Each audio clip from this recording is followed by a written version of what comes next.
Hello and welcome to another session in English language.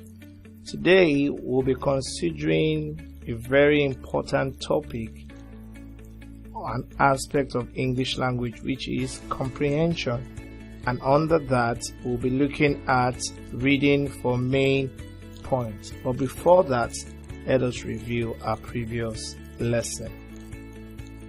Welcome back. We still are in the English class today, and like I said, we are reviewing a very important aspect of English, which is comprehension. Okay, and under that we are looking at reading for main points. So, like I said, comprehension is an integral part of English language. You can't do without comprehension. You'll be given a passage and you must do well to read as well as understand the main points. Okay, reading is very important. Okay, so comprehension is gotten from the word comprehend, and comprehend simply means to understand. That's what the word comprehension means, to understand. Okay, so understanding is very key. So the key word here is understanding. The ability to understand, basic instructions, messages, information, questions that are asked, pieces of writing, even passages, is an integral part of human existence. So every day an instruction is given. If you don't understand, you will not comply. When questions are asked, whether oral questions or written questions, if you're going to do well in your exams, you must understand what is required of you. Sometimes you read a certain publication or piece of writing, you must understand that too. So it's very important that we comprehend ideas and concepts. So today, like I said, we are looking at reading for what? Main points. So one of the issues that always come up in English language class is lack of understanding. Students rarely understand the passages. So through this lesson, you would understand or grasp how to understand and read for main points in passages, because a passage is a combination of both relevant and irrelevant information. Why I said irrelevant is that there are certain information that only explains or expounds on what the main point.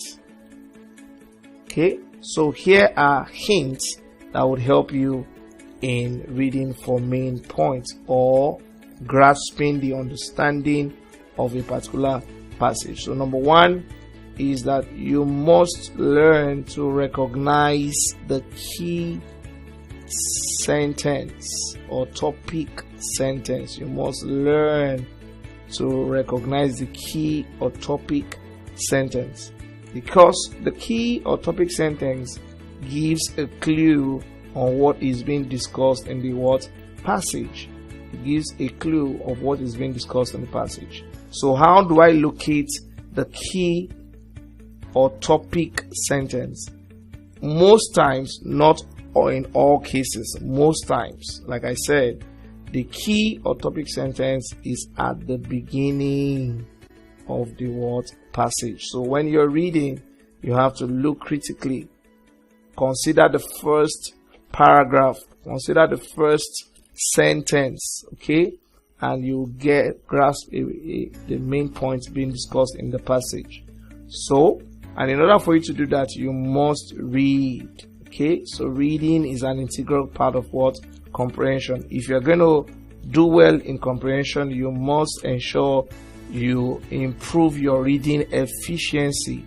You improve your reading efficiency. And what is reading efficiency? Just reading speed. How often do you expose yourself to materials while you are in school? Okay, so it's recommended that you survey or read certain texts a couple of times. So you must be a voracious reader. Okay, I use the word voracious. Okay, you can see that word. It means you must love books, you must love reading. Okay, readers are leaders. Okay, you must love reading. Okay, so how do I survey an English passage? How do I survey an English passage? Okay, so look at the title and the illustration, if any. Okay, so there will always be the title of the passage. Then you quickly scan through also the number of paragraphs in the passage. Okay, you scan through the number of paragraphs in the passage, and the first paragraph or two, or the first line, talks about the topical sentence. So if you want to be pragmatic on this, you can grab your English language textbook and quickly consider one passage. Go through this same process and you see how well you can do in this. So we're moving to the next thing we are discussing today, and that is the review of nomination of verbs and adjectives. Okay, nominalization is a process by which words are made to function or behave as nouns. I'll take that again. Nominalization is the process by which words that are not nouns are made to behave or function as nouns. In other words, we are saying certain words are not nouns, but we can make them function as nouns. We can make them behave as nouns. And these words can be adjectives, they can be verbs. Okay, but we can change them from being adjectives and verbs into nouns. Okay, and we do that by adding certain morphemes to them, like I taught in the previous lesson. Okay, so let's look at one important aspect of nominalization, and that is suffixation. And that is what? Suffixation. What is suffixation? It's gotten from the word suffix. And suffix is a part of what you call affix. Affixation simply means adding word elements to certain words to change their word class. Okay, so we have suffixes. These are word elements added to the end of what words. For instance, we have the word act. If you add or, which is a word element, to the word act, it becomes a noun, becomes an actor. Okay, becomes an actor, and you know who an actor is, especially when you watch a lot of movies. Okay, we have the word teach, which is a verb, but when you add er to it, it becomes teacher. Okay, and you know that a teacher is a noun. All right, then we have the word encourage. Encourage. Okay, if you add ment, it becomes encouragement. It becomes encouragement. So this has entirely changed the word class from just being a verb to becoming a noun, or to behave or function as a noun, which is what we are considering today. So we have endow plus ment becoming endowment, endure plus ance becoming endurance. Then we have acquit plus al becoming acquittal, and like I said, create plus or becomes what? Creator. So we have others. Okay, we have race plus ism will give us racism. Okay, race plus ism will give us what? Racism.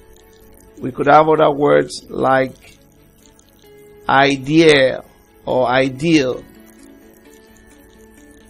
Okay, plus ism become idealism.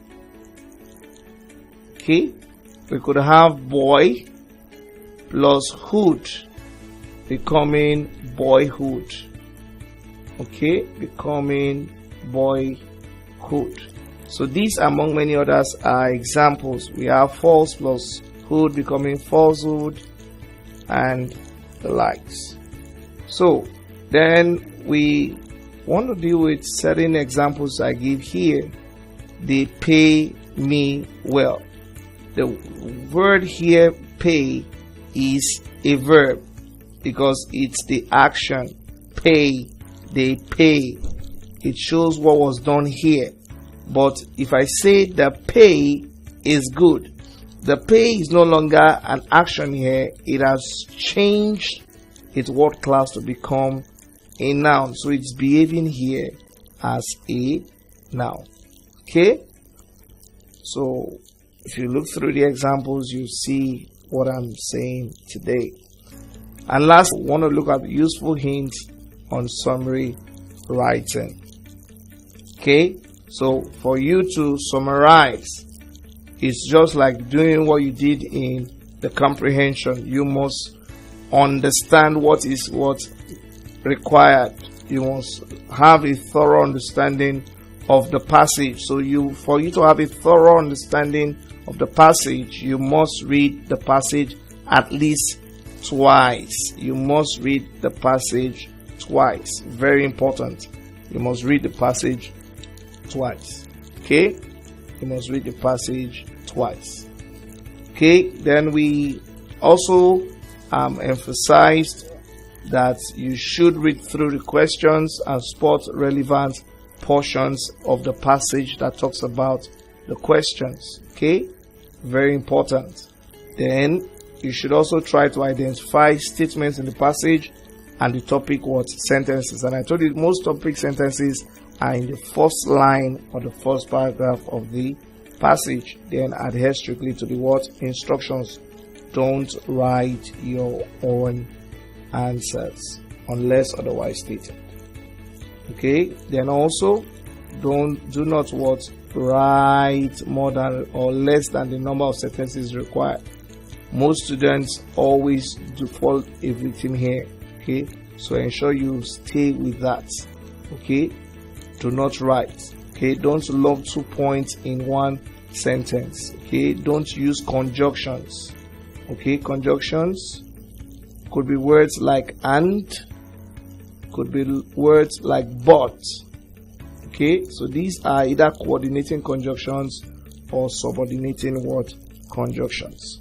Okay, then also write your answers in your own words. Okay, try as much as possible to avoid mindless lifting. Then please don't avoid repetition and poor expressions. Check the tenses of words. If they use past tense, please always use past tense. If you use present tense, you do the same. We're going to consider the consonants sh and the vowel u.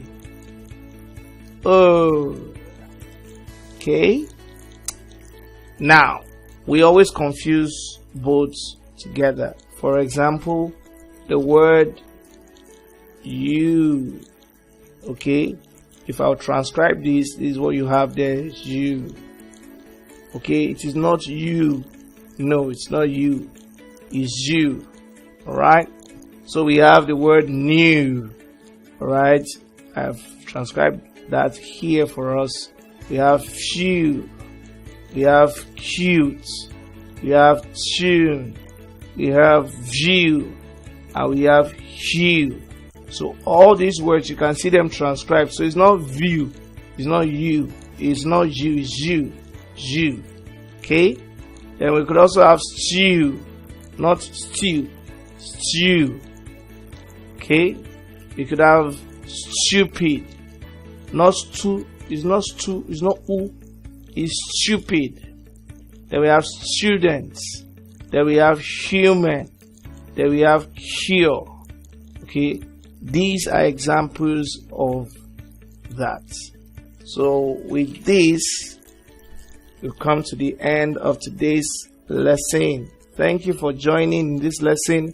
To refresh your memory on what we have just discussed, please take the test that will appear